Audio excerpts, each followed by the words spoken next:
Bienvenue sur Azimut, le podcast de l'orientation. Comment t'appelles-tu ? Elena. Raconte-moi ta première année, où est-ce que tu étais et qu'est-ce que tu as fait ? Alors, ma première année post-bac, j'ai fait 2 ans de BTS communication à Paris, dans le 6e arrondissement, à l'école SMCO, qui est dans le lycée privé de Carcado-Cesval. Donc ça a duré 2 ans, et c'était pas un BTS alternance, juste un BTS tout seul.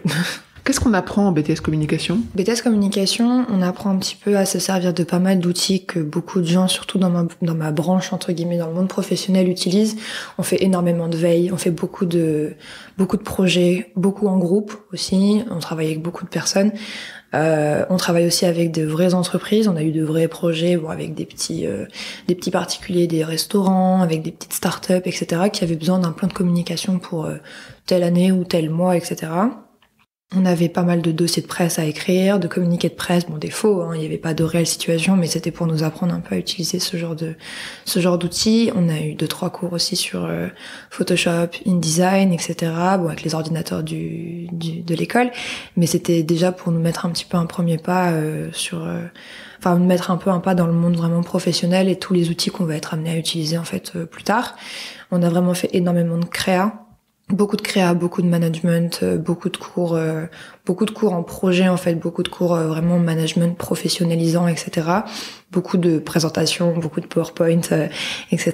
On a fait beaucoup de cours sur les réseaux sociaux. On a plusieurs fois par semaine, on avait 1 heure ou 2 heures pour alimenter notre profil LinkedIn par exemple. Donc on était obligé de faire quelque chose sur LinkedIn, que ce soit la photo de profil, faire des questionnaires sur LinkedIn, 2-3 informations sur notre lycée parce qu'on sortait tous du bac, donc on n'avait pas encore beaucoup d'expérience. Mais c'était un peu tout ça en fait, pas mal de trucs que tout le monde fait en fait dans la vie active maintenant en fait. Pourquoi est-ce que tu as fait ce BTS ? Alors pourquoi est-ce que tu l'as choisi peut-être ? Et puis qu'est-ce que tu avais en tête en le faisant ? Alors moi je fais partie de ces élèves qui en terminale ont été vraiment sous la pression du coup de tout le système et de tous les professeurs au mois de décembre qui nous disent ok là il faut nous donner vos vœux, vos idées d'école après le bac, où j'avais absolument aucune idée de ce que je voulais faire parce que tout ce qui est à venir moi ça me fait très très peur et du coup j'avais aucune idée. Puis je me suis assise avec ma maman qui m'a raconté son parcours professionnel, qui m'a parlé du fait que son premier métier à 23-24 ans a été d'être chef de projet en événementiel. Et elle m'a raconté tout ce qui s'est passé dans sa vie professionnelle, etc. Et moi, je faisais partie de ces gens qui ne savaient pas ce qu'elle voulait faire, mais qui savaient ce que je ne voulais pas faire, donc tout ce qui est scientifique, etc. je ne voulais pas. Et surtout, même compta, etc. je voulais pas faire ça non plus. Et surtout, je savais que je faisais partie de ces gens qui n'avaient pas envie d'être assis sur un bureau toute la journée. Mais j'avais pas plus d'indices que ça. Et quand elle m'a raconté son expérience, je me suis dit, ok, bon, ça a l'air pas mal. On va tenter. Je sais qu'il y a beaucoup de gens qui font de la com par défaut. Et du coup, j'ai commencé à m'orienter vers la Sorbonne, en licence de lettres, etc. Je me suis intéressée à plusieurs BTS communication, mais alternance. Et le seul BTS communication, pas alternance, c'est celui que j'ai fait. Donc avec Parcoursup, etc. J'avais fini par être acceptée partout.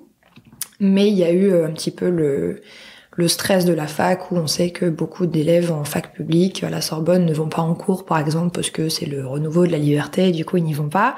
Du coup on a eu peur de ça et après le BTS alternance, le souci c'est qu'à 17 ans, plus j'ai 1 an d'avance, arrivé à 17 ans dans une entreprise, le rythme était à peu près soit 2 jours par semaine puis 3 jours en cours, soit c'était 1 semaine école, 1 semaine entreprise.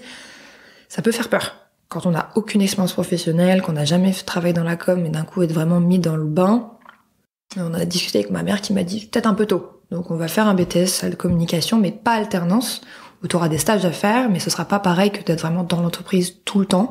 Donc pareil, c'était encore un petit peu un choix par défaut, mais c'était selon certains critères qui me convenaient. Je sais qu'il y a beaucoup de gens qui peuvent très bien, par exemple ceux qui sortent d'un baccalauréat professionnel, ou STMG peuvent très bien faire un BTS alternance parce qu'ils ont déjà eu affaire à une expérience professionnelle. Moi, j'ai un bac général, donc j'avais jamais rien fait. Et du coup, on a pensé que ce serait peut-être la meilleure option pour moi, pour pas que je panique, pour pas que je renonce, de pas aller à la fac et d'aller dans un monde à moitié professionnalisant, mais pas trop d'un coup, parce que j'étais un peu trop jeune pour ça.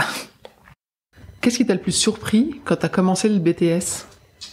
Alors ce qui m'a surpris au départ, bonne surprise, puis à la fin mauvaise surprise, c'est l'encadrement en fait.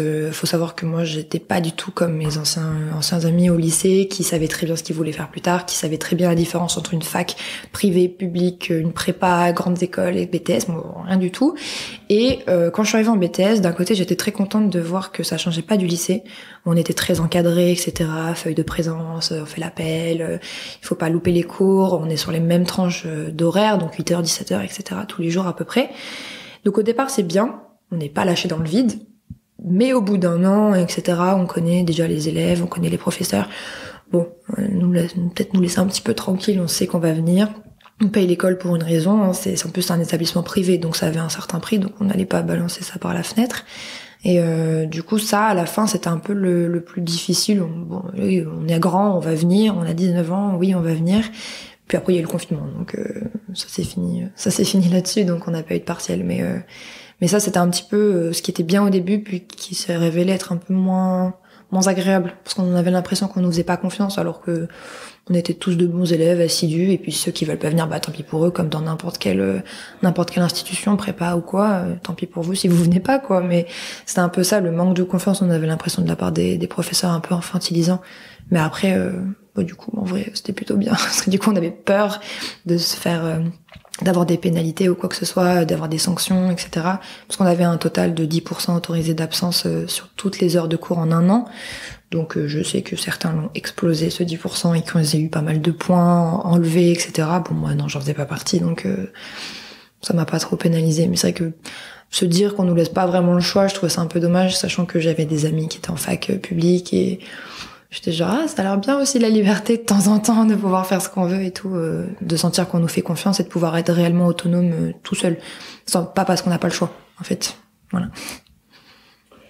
Qu'est-ce qu'ont fait de spécial ceux qui ont super bien réussi leur première année de BTS ?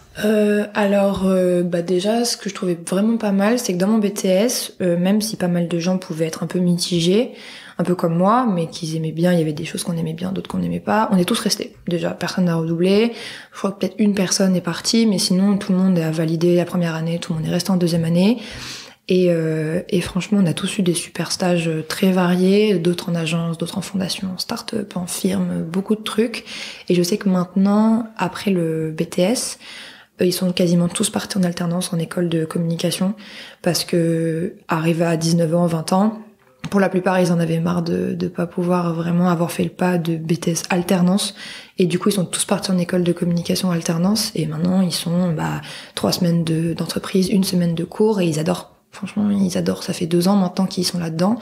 Et ça, je sais que quand je leur en parle, je sais que le BTS communication les a énormément aidés pour ça. Parce qu'il y a beaucoup de gens qui arrivent post-bac, qui sont un peu perdus, et qui croisent d'ailleurs en école de communication des gens post-bac, et qui sont un peu perdus. Mais eux, non, du coup, c'est un peu comme une prépa com, on va dire, mais moins difficile. Et ça, pour le coup, c'est vraiment un bon point, en fait. Toute la préparation qu'on a pendant 2 ans, sur énormément d'outils, sur le moment, on se dit, oh là là, encore ça, on en fait toutes les semaines, c'est bon, on sait faire. Et en fait, au fur et à mesure, on sait tellement bien le faire qu'on a 3/4 d'heure, les professeurs nous disent, allez, en 3/4 d'heure, vous faites tout ça. Alors que première semaine de la première année, on était là pendant 4 heures au secours. Là, 3/4 d'heure, ok, toi tu fais ça, bam, en 1/4 d'heure, c'est fini, quoi. Donc ça nous apprend à être efficace, mais ça c'est vraiment bien. Et ça c'est, pour le coup, je pense que tout le monde pense comme ça. On est vraiment devenu très efficace et très productif, du coup. On a les informations essentielles, on sait où est-ce qu'on va les mettre et pourquoi. On va pas chercher midi à 14h, on sait qu'il y a ça. On est très méthodique, en fait. Et c'est franchement, c'est super pratique. T'as fait quoi, toi, après ton BTS ? Alors moi, j'ai fait une licence à l'Institut catholique de Paris. Avec mon BTS, j'avais l'opportunité de passer directement en 3e année de licence en communication. Enfin, licence information et communication. Et du coup, c'est ce que j'ai fait. Bon, il y a eu Covid, donc j'ai passé 1 an en visio dans ma chambre, mais c'était quand même super intéressant. Et ça a été totalement différent du BTS, parce que BTS, c'est très pratique. Pas beaucoup de théorie, on a quelques matières comme économie, etc. Mais c'est pas les matières phares de notre BTS. Et là, j'arrive, on fait de la philosophie, etc. C'était pas du tout la même chose, mais ça m'avait manqué un peu les matières littéraires. J'ai fait un bac L, donc ça m'avait un peu manqué. Et du coup, je me suis retrouvée pendant 1 an à faire des matières très historiques, littéraires, rédactionnelles, etc. J'ai adoré. J'ai dû faire un stage, donc pareil, mon BTS m'a énormément aidé là-dessus. Et après, là, je suis en master. Et c'est la continuité de ma licence, donc je suis toujours à l'Institut catholique de Paris, master information et communication, je suis en première année. Et ce qui est drôle, c'est que là, c'est le mix parfait des deux. C'est-à-dire qu'on a énormément de projets qui, disons, ont une importance vraiment réelle pour notre master sur certains semestres, etc. On a travaillé avec l'Institut Imagine pour leur faire un vrai plan de communication pour 2024, mais qui représente une énorme note dans notre année. On a fait pas mal d'autres projets, etc. Donc là, le BTS me sert. Et puis pour tous les autres travaux qu'on a à faire individuels, ça c'est la licence qui m'a aidé, le bac aussi, enfin le lycée en fait, tout le rédactionnel, tout ce qui est littéraire. Donc c'est vraiment la continuité de mon parcours entier en fait. C'est pour ça que j'ai la moitié, c'est parfait. Franchement, j'ai tous les outils. Ton meilleur souvenir de BTS ? Mon meilleur souvenir de BTS, alors c'est bizarre, mais je dirais les stages. Je sais qu'on a tous paniqué quand il faut rentrer en entreprise, et moi la première. Et en fait, je me suis rendu compte que ça me manquait, en fait, quand je revenais en cours après 2 mois de stage. Ah, c'était bizarre. C'était comme un retour à la réalité assez étrange, où en fait, tous mes stages, je sais qu'il y en a pour qui ça peut pas très bien se passer. Moi, je sais que ça s'est toujours super bien passé. J'ai pas forcément toujours eu des stages absolument passionnants, hein. Il y a des fois où je me suis un peu ennuyée, mais c'est pas grave, parce que dans la vie, ça arrive de s'ennuyer. Mais c'est vrai que c'était vraiment super intéressant. Et quand on revenait en cours, bah c'était beaucoup plus facile derrière d'assimiler ce qu'on nous apprenait en cours, parce que du coup, on se revoyait en stage et on se disait ah oui, d'accord, ok, ça, donc là, la veille, c'est ce que j'ai fait quand j'étais en stage à ce moment-là, d'accord. Parce que première semaine de septembre, après le bac, on est ok, là, il y a beaucoup de termes que je ne connais pas. Je vois pas ce que c'est, je comprends pas, d'accord. Et au fur et à mesure des projets et des stages, on comprend beaucoup mieux, en fait. Et c'est trop bien. Maintenant, même quand je regarde la télé ou quoi, les infos, etc., je fais regarder des trucs, des projets, des interviews, des intervenants, et je vais tout comprendre, du coup. Je vais être, ah, ok, oui, non, ça j'ai fait, ça je vois très bien ce que c'est. Et puis même, on passe dans la rue, on voit des tableaux d'affichage, on voit toutes les pubs, les slogans, on se dit, ah oui, on peut tout analyser, on se dit, ah oui, là, il y a le carré, il y a les couleurs, il y a le logo, il y a ça, il y a les partenaires, on comprend tout, en fait. Et je trouve ça trop bien. Moi, j'aime beaucoup. Un dernier conseil ou un mot sur ton BTS ? Alors un dernier conseil, je dirais de pas paniquer. Moi je sais que j'ai beaucoup paniqué en BTS parce que pendant longtemps je me suis dit en fait c'est pas ce que je veux faire, c'est pas ça que je veux faire, etc.